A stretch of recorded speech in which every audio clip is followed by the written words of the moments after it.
Hey, how's it going? Good morning, good afternoon, or good evening, whatever it happens to be where you are today. I'm Adam, and this is Go To Outdoors. Welcome back to another one. Wanted to take today to give you a bit of a quick rundown on the kind of items that I carried in my first aid kit while I was hiking out on the Appalachian Trail. It also happens to be the same first aid kit I carry when I go out in the woods when I'm just, backpacking, camping, or hunting. So let's get into it. Well, the first thing I should probably mention is actually what I use as the kit, the holder, the bag itself. That I use a Z-Packs front utility pack accessory, aka the Fupa, made by Z-Packs, obviously. It, right now, these are running about 60 bucks. It's super, super lightweight, less than 2 ounces. It's fairly waterproof because it is made actually out of the Dyneema Cuban fiber material. Kind of crinkly, but hey, it's just one more thing. It's lightweight. It keeps everything dry inside. The zipper on top is actually one of the waterproof style zippers. The other bonus is if you want to, it has a strap that pops out of here. You can use it as a front sling, which I've done before, just doing a walking around town. You can also use it as a fanny pack, or it attaches to a Z-Packs pack if you happen to have one of those. Inside, there are two pockets, a front and a back, or I have that backwards, a front and a back, and there's a little mesh divider inside to help keep things organized. So really, really nice piece of equipment. Little pricey for a fanny pack, but it's lightweight, it's durable, and I really like it. And you could fit a lot of extra stuff in here, and more on that here in a bit. Okay, so what does every first aid kit need? When you go out in the woods and you're thinking, what could possibly happen? 99% of the time, you're likely going to be dealing with, scrapes, scratches, minor cuts, and sprains. So, on that note, you're going to want to carry a nice little supply of Bandaids. One has a couple different sizes inside. I don't carry this whole tin because that whole tin is actually extra weight. But what you can do is, once you decide what you need, you're going to take a couple out, and then you're going to put them in a little Ziploc like I do. And, there's probably about 10 or 12 in here. Just enough to keep me going for a little week. If I get a nice good thorn scratch or something that I don't feel like just walking off, once in a while you're going to want to put a Band-Aid on something just in case you get it dirty and you're afraid you might get a little bit of infection. Which also, to combat that, you're also going to want to carry a little bit of antiseptic. Squeeze tubes of these, they only cost about $2-3. They're lightweight, easy thing that you can also toss right into the kit with you. To go along with the cuts and scrapes, you're also kind of likely to get the occasional bee sting, bug bite, things like that. Now, bee stings are one thing. If you happen to have an allergy, obviously you should be carrying an EpiPen or something like that if you are able to. I used to carry one of those when I did a lot of hiking. I actually am not nearly as allergic to bees. I actually don't think I'm very allergic at all to bees or yellow jackets anymore. I got tagged twice while I was out on the trail. Didn't have the issues that I used to. So that really isn't an issue for me. But if you need to carry one of those, obviously, again, this is large enough to keep one of those in. It's better than your small little, tiny little zippered first aid kits. It's always something you want to have on hand. But in terms of just the minor aches and pains or swelling and itching that comes along with it, I tend to carry a little tube of cortisone. It's a little dab-on applicator. It's not the cream. It's not anything else. This doesn't get messy.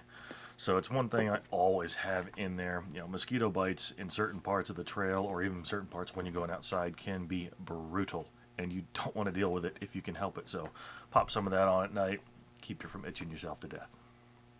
Okay, so when it comes to sprains and pains, there are two things that I always have in my first aid bag. The first is an ace bandage. It's not very big. Around my knee, might give me about 2 or 3 wraps, but it has a good Velcro. You don't have to carry the extra little pins or buckles or safety pins or anything like that. So that's really handy. This also did me a lot of good when I goobered up my foot when I was up in the 100-mile wilderness. It was super easy to put on. It kept the right amount of pressure on my foot, and I was able to really, really wrap up my foot and ankle with this. So it's just a small, compact, very lightweight ace bandage, ace style bandage. This one's made by Mueller. but it's a good thing to have on hand just in case. If you want to carry a bigger one, I can't tell you no, but the small one's all I really needed personally. In terms of my knees, though, what I did carry after the first 200 or 300 miles was actually a knee strap, a patellar tendinitis prevention strap. Coming down some of those mountains, it got rough. You got heavy packs on, and the downhills hurt more than the uphills for sure. And this one of these actually was a lifesaver coming down there. Put just a little bit of pressure right underneath your kneecap, got rid of almost all my pain within 2 days. After a while, my knees got strengthened up again, and I didn't need it after a while. But I still carried it just in case it came back.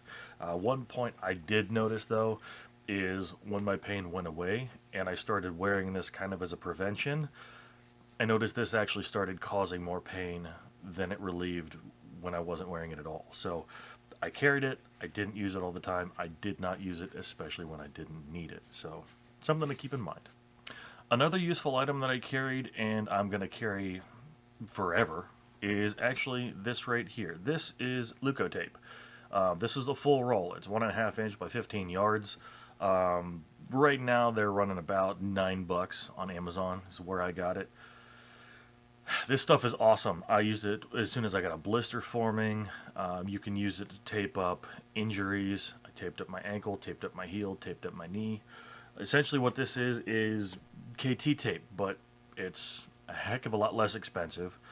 You get a lot more of it, and I think it sticks better. I mean, this is waterproof as all get out. You can slap one of these on, anywhere.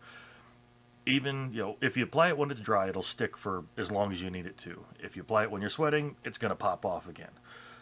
When I was putting this on my knee, when I put this on my foot and my ankle, it would stay there for over a week, and that's between, getting my feet wet in the rain, crossing streams, even going, into town and taking showers. This stuff will not come off until you want it to. So, inexpensive. The full roll's probably a bit much, I just happen to use it a lot because I covered up my toes and my feet and everything because it's great for blister prevention too, like I mentioned. If you get it in place, this is so much better than moleskin. Moleskin, you have to cut out individual pieces. It's kind of annoying. It tends to fall off if you don't have something else on top of it. When I use moleskin, I would always cut it out, put it on, then I would slap some duct tape on top of it just to make sure it stayed in place. So, super, super easy. I highly, highly recommend having a roll, or at least a partial roll of Lupo Tape on hand. Fun fact, I also used this to repair my trekking poles, my first pair of trekking poles that started to fall apart once they got wet. And then because this is waterproof, awesome stuff, and durable, I made it another 500 miles, and the trekking poles I put it on are still held together quite well now. So I don't think it's ever coming off. And until it does, I don't have to fix it. Now, one thing I also carried, rather in excess of, was anti-inflammatories. I carried your basic Tylenol extra strength, and I also carried ibuprofen. I carried it in a Ziploc because you don't have to carry all these bottles. The bottles are heavy. If you can just pop everything, if you know what you're looking at, put it into a Ziploc. And yes, this looks like it's Reese's Pieces because I have two different brands, but it's all ibuprofen. Some is Motrin, some is store brand from Walmart, the Equate brand, which is just as good. Tylenol, kept that in its bottle because that's actually what I picked up towards the end of my trek, and I just didn't have a small Ziploc lying around. But having some ibuprofen, hikers know it is vitamin I. It's a great thing to have just at the end of the day. Knocks the edge off of the aches and pains, helps you sleep better. And I can't say anything else. It is what it is. It's something I tend to have on hand. Another thing that I tend to carry along with me just to help get rid of some aches and pains at the end of the night is actually a little massage ball. These are a couple dollars. Super simple. This one's made by Footstar, I believe it's called. Came in a 2-pack on Amazon, really cheap. It's just a lightweight massage ball. If you're in somewhere with some hard ground, I put this on the ground and then I would, lean on it, get it, a really good deep knobby texture to get rid of a shoulder cramp, shoulder ache, put it under a thigh or a calf. It's great. The majority of what I used this for was actually massaging my feet at night. It's just a great thing to get really in there. You know, the little knobs really help break up all the little aches and pains, and I felt it was very good to have. I definitely noticed on days when I was not using this, once my feet really started to hurt towards the end of my trek before I came home. And going forward, one of these will always be in my first aid kit. Okay, now getting into some of the more miscellaneous things that I keep in my kit. First is going to be a pocket knife. You know, this is simple, lightweight, you know, inexpensive. This one's a Gerber, just a small pocket knife. Well, it's not small. It's about 3-inch blade. That's probably bigger than you're likely to need when you're out there, but I just tend to have a pocket knife around for whittling, doing things like that. It also helps for cutting your Lupo tape. If you do use moleskin, works great for cutting moleskin. Some folks carry a little multi-tool that has scissors on it. The multi-tool that I carry, this one right here, does not have scissors. It has little pliers. Also has screwdriver, nail file, things like that.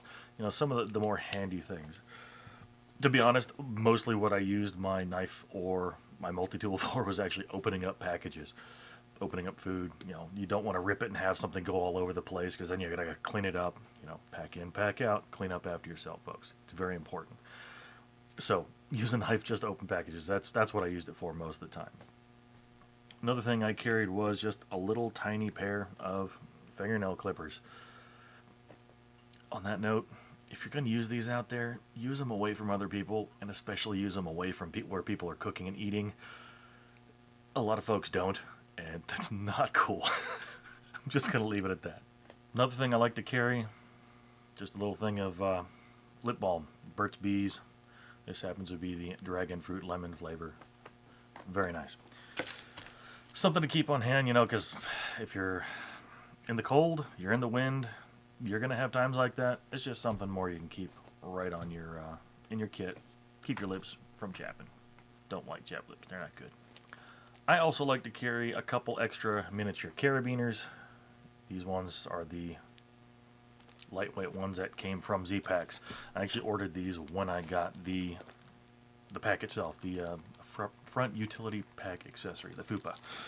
So, just in case you want to hang something off, you know, quick and dirty, there's a couple things. You can get the little Purell squeeze bottles that have the little hanger. I used one of those, clipped it to the side of my backpack when I was just doing day hikes before I went on my hike. Of course, after the fact, I kept it just out. I didn't use it. I kept the Purell and things like that actually in my backpack in my food kit. It wasn't actually in my first aid kit. Although having it in the first aid kit would probably be a better idea, just in case you have to clean up right before you scrub something out. It's one way to use it. There's nothing worse than using hand sanitizer, though, to do nothing more than find paper cuts and scratches. Because believe me, you will know every single cut and scratch that you have once you put it on. Another random thing you might choose to keep in your pack with you are these. I carried a couple spare packets of these little earplugs just in case I needed to block out the ripping wind at night when it was flapping my tent all around, or if I happen to be in a shelter and somebody was snoring louder than I do. A good thing to have on hand. Another last thing I'd like to keep on hand kind of goes back on the prevention side of things, or not really prevention, because once you have an upset stomach, you got to get rid of it as fast as possible. So what I carry is a little supply of just your basic everyday Imodium style antidiarrheals. It's not something everybody wants to talk about, but it happens, and you got to try and get rid of that problem as fast as you can, because it's a super quick way to get dehydrated out in the woods. And when you get dehydrated in some of the places you're going to be, and you can't have you don't have a lot of access to water, things can go downhill really quick, and that is not what you want. So carry some of these, and it could save you butt, literally. So that's everything. That's my pack all filled back up again. Weighs about 1.5 pounds. Again, I carry a lot more in terms of first aid stuff than some other folks do, but I also count the weight of the pocket knife, I count the full weight of the roll of the tape, and of course that tube of cortisone weighs about 2.5 ounces by itself. So there are things that add up to make this kind of a burly first aid kit. The other two things I tend to keep in here are my toothpaste and my toothbrush. And for when I'm feeling especially like a mountain man, I carry a comb in here. Not for this. For this. You don't want this looking bad. It's terrible when it does. You gotta keep it looking good. So that's why I carry a comb. And that's the basic rundown of what I carry when I'm backpacking, when I'm camping, when I'm in the woods, doing anything whatsoever. Just a light, fairly lightweight, all in one place, good to have kit. If you have any other ideas or suggestions on what you carry, or things that I might have to add or take away, go ahead. Feel free to leave a comment down below. Thanks again for watching, and I'll catch you in the next one.